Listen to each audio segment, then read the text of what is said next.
Yes. चलिए अब हम आते हैं गणित के कक्षा 10वीं के जो महत्वपूर्ण सूत्र हैं। कक्षा 10वीं की हम बात करेंगे और उसमें जितने भी सूत्र बनते हैं उन्हीं को हम एक बार फिर से रिपीट करेंगे आपके लिए, है ना। देखो पहला ही चैप्टर है आपका जो है वास्तविक संख्याओं का है। अब वास्तविक संख्याओं में लसा और मसा के सवाल बनते हैं, है ना।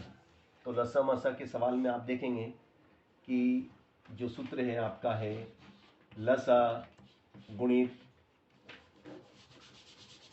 पहली संख्या, लिखो पहली संख्या गुणित दूसरी संख्या, पहली संख्या गुणित दूसरी संख्या बराबर लसा गुणित मसा। ये पहला अध्याय का सूत्र है हमारा। अध्याय 1 का ही हमारा ये सूत्र है, ठीक है ना। इसके बाद में हम आते हैं तो दो चर वाले रैखिक समीकरण पे, जब बहुपद पे आते हैं हम। इसके बाद है हमारा बहुपद।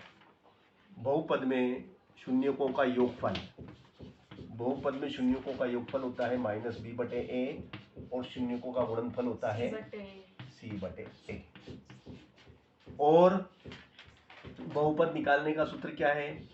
बहुपद निकालने का जो सूत्र है वो बीटा, है ना।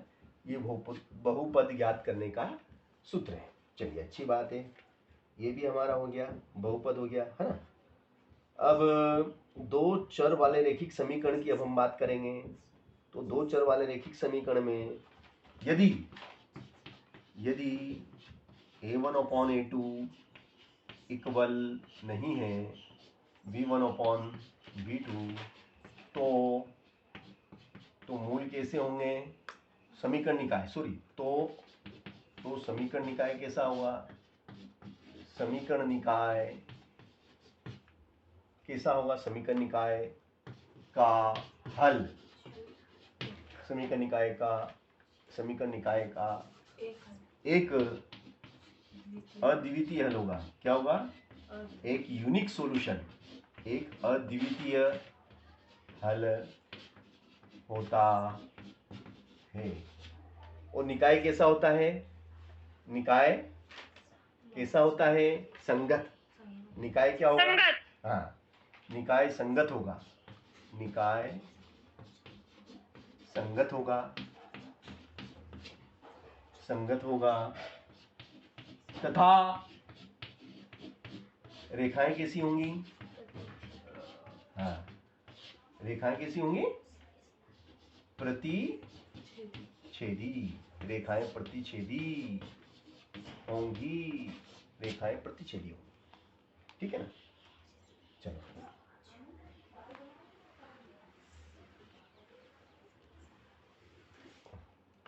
यदि a1/a2 equal v1/v2 but not equal c1/c2, इसका कुछ भी नहीं है तो समीकरण युग्म कहो या निकाय कहो, एक ही बात है। समीकरण युग्म या निकाय का कोई हल नहीं होता है।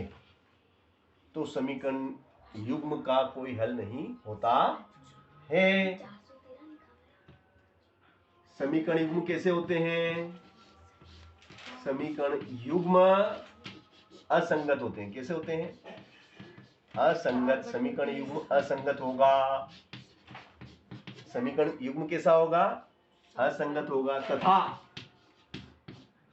तथा रेखाएं कैसी होंगी? रेखाएं कैसी होंगी? समांतर। रेखाएं समांतर होती हैं। सही बात है? हाँ सर। Very good. चलो, यदि यदि a1 upon a2 equal b1 upon b2 equal c1 upon c2 तो अनेक हल होंगे। समीकरण युग्म, वेरी नाइस, समीकरण युग्म के अनेक हल होते हैं और रेखाएं संगत होगी। वेरी गुड, रेखाएं संगत, सॉरी समीकरण युग्म है ना, समीकरण युग्म संगत होगा, संगत होगा तथा रेखाएं संपाती होंगी। रेखाएं कैसी होंगी? संपाती, रेखाएं संपाती होंगी, रेखाएं संपाती होंगी। चलो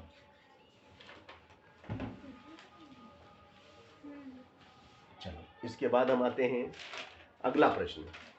सॉरी ये तो हो गया ना, ये तो आपका दो चरों वाली बात होगी। अब द्विघात समीकरण की बात करेंगे। क्वाड्रेटिक इक्वेशन, क्वाड्रेटिक इक्वेशन में क्या होता है भैया आपका कि क्वाड्रेटिक इक्वेशन में आपका जो सूत्र विधि है क्या है, बोलो। सूत्र विधि दराचार्य विधि जिसको हम कहते हैं, है ना, क्या है? Minus b minus b plus minus under root b square minus 4ac upon 2a। Very nice, very nice, very nice, है ना।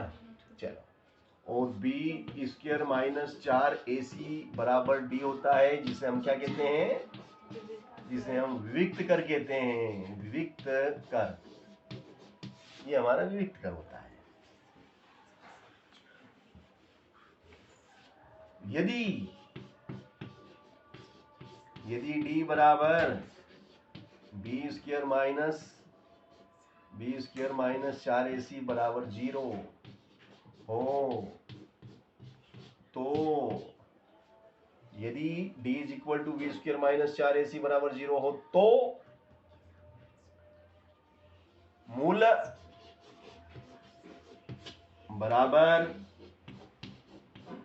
बराबर और वास्तविक, मूल बराबर और वास्तविक होते हैं।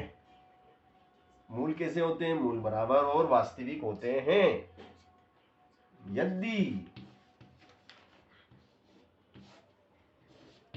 d बराबर बी स्क्वायर माइनस 4ac बड़ा है 0 से, तो मूल d बराबर बी स्क्वायर माइनस 4ac बड़ा है 0 से, तो मूल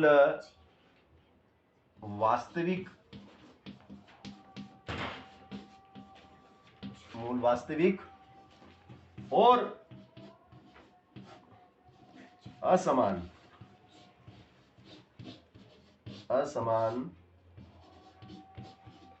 होते हैं। सही बात है। चलो, यदि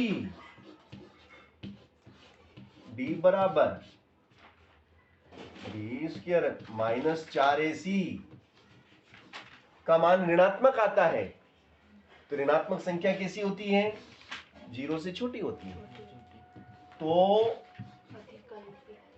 तो मूल कैसे होंगे?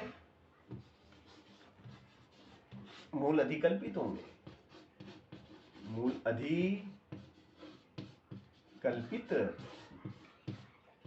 अधिकल्पित होते हैं। ऑलराइट, चलिए ये भी आपका हो गया, है ना। इसके बाद में हम आते हैं, अगला अध्याय हमारा जो है बहुपद हो गया। बहुपद के बाद आते हैं हम समांतर श्रेणी। किसकी बात करेंगे अब हम? समांतर श्रेणी की बात करेंगे। समांतर श्रेणी का nवां पद क्या होता है? a plus n minus 1b, है ना। अंतिम पद का सूत्र क्या है? तो अंतिम पद भी यही होता है। अंतिम पद कहो या nवां पद कहो, यही होता है, सूत्र सेम होता है। अब n पदों का योगफल n/2 bracket start a plus l। जब पदों की संख्या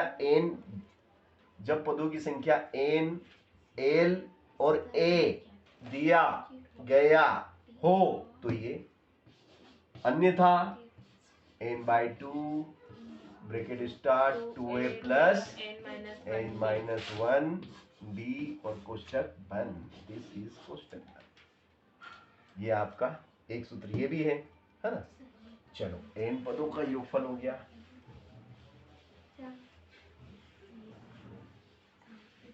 अब इसके बाद हम बहुपद के बाद में बात करें तो बहुपद हमने कर लिया। उसके बाद हमारा आता है क्वाड्रेटिक इक्वेशन। क्या आता है? Quadratic equation. दो बिंदुओं के बीच की दूरी। बोलो।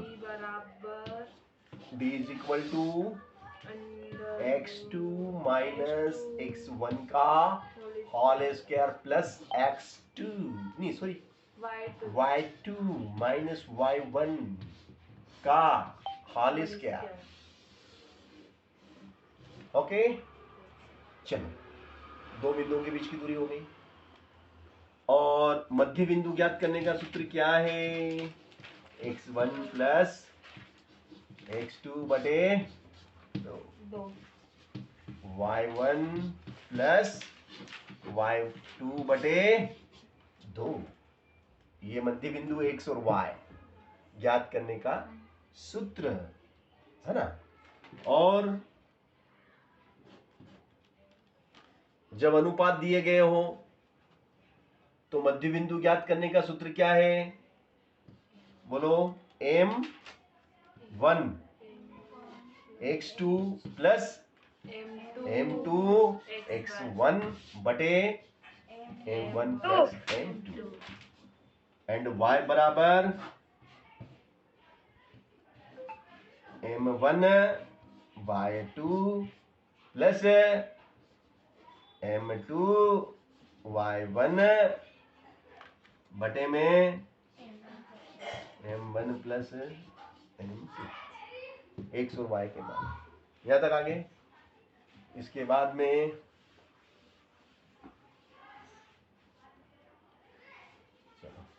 अब अगला है आपका क्षेत्रफल ज्ञात करने का सूत्र। बोलो।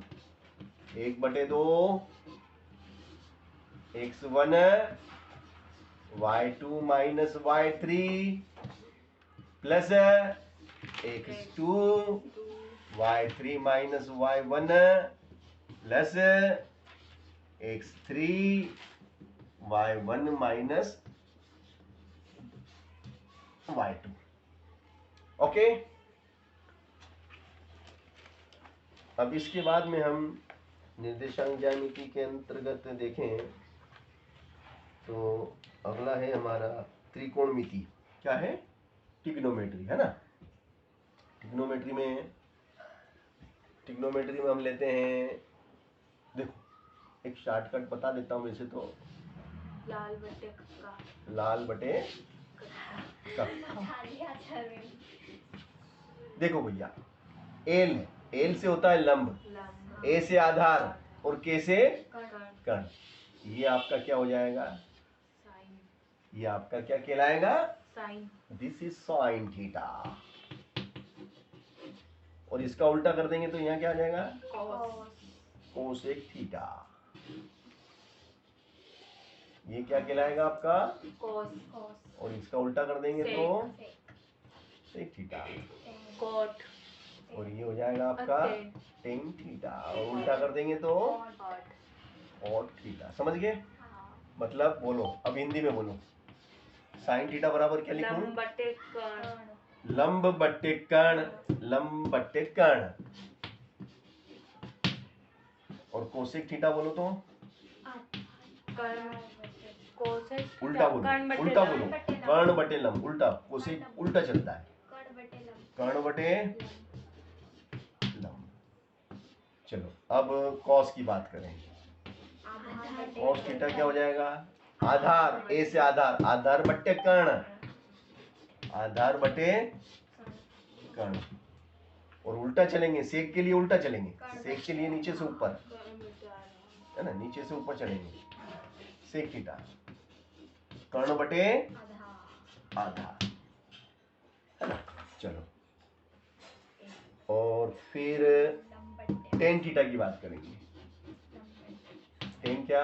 लंब बटे आधार, लंब बटे आधार। और कॉट थीटा की बात करेंगे तो उल्टा, आधार बटे लंब, आधार बटे लंब। ओके, चलो तो ये लाल कक्का हो गया आपका। अब इसके बाद में हम आते हैं, बताओ साइन थीटा किसका अपोजिट होता है? साइन थीटा बराबर क्या हो जाएगा? 1 कोसेक। कोसेक थीटा किसका अपोजिट होता है? 1 साइन थीटा। कॉस थीटा किसका अपोजिट होता है? 1 सेक थीटा। सेक थीटा किसका अपोजिट होता है? 1 कॉस थीटा। टेन थीटा किसका अपोजिट होता है? 1 कॉट थीटा। चलो कोई बात नहीं। अच्छा, राइट राइट राइट राइट, सही कह रही है जी जी। वो अपना मोबाइल से लाना, अपना मोबाइल लाओ, 2 मिनट बेटा, है ना। कॉट थीटा, कॉट थीटा किसका अपोजिट होता है? कॉट थीटा, 2 मिनट, चलिए ना चलिए, यस यस यस, 2 मिनट, है ना। बोर हो गया, बोले बहुत पढ़ा रहे हैं यहाँ सर। कर दो बेटा उसको, ओके कर दो। 2 मिनट, है ना। ये कौन सा है यार, मैंने करा था इसको, यहाँ पे ये वाला।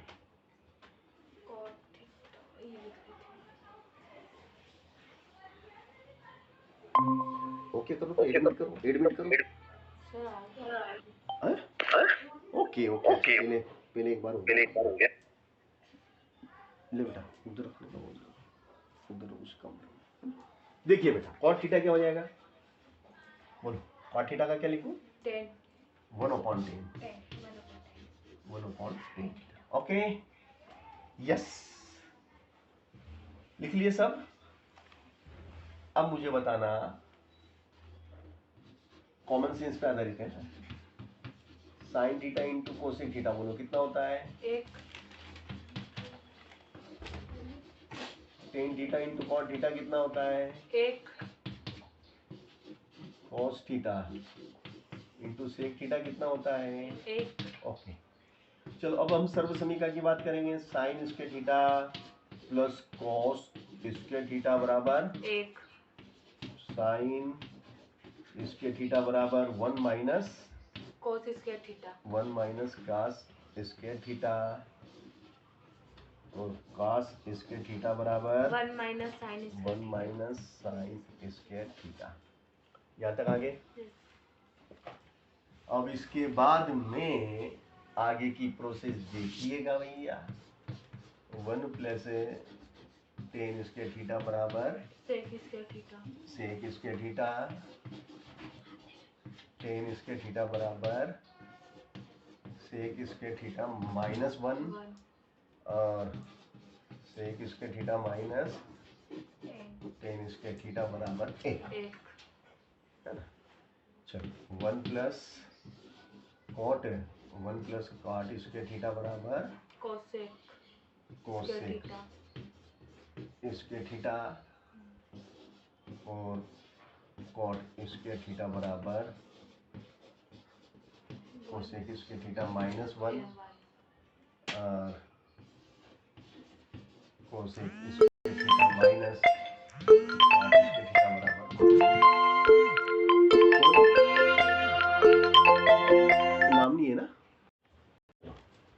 यहाँ तक आ गए हम? Yes, sir. यस, सब सर्व समीकरण हम ले चुके हैं, है ना। अब हम ट्रिग्नोमेट्री के और भी बचे क्या फार्मूले? हाँ सर, वो साइन के वो टेन थीटा बराबर साइन थीटा मेरे को पढ़ा है यार।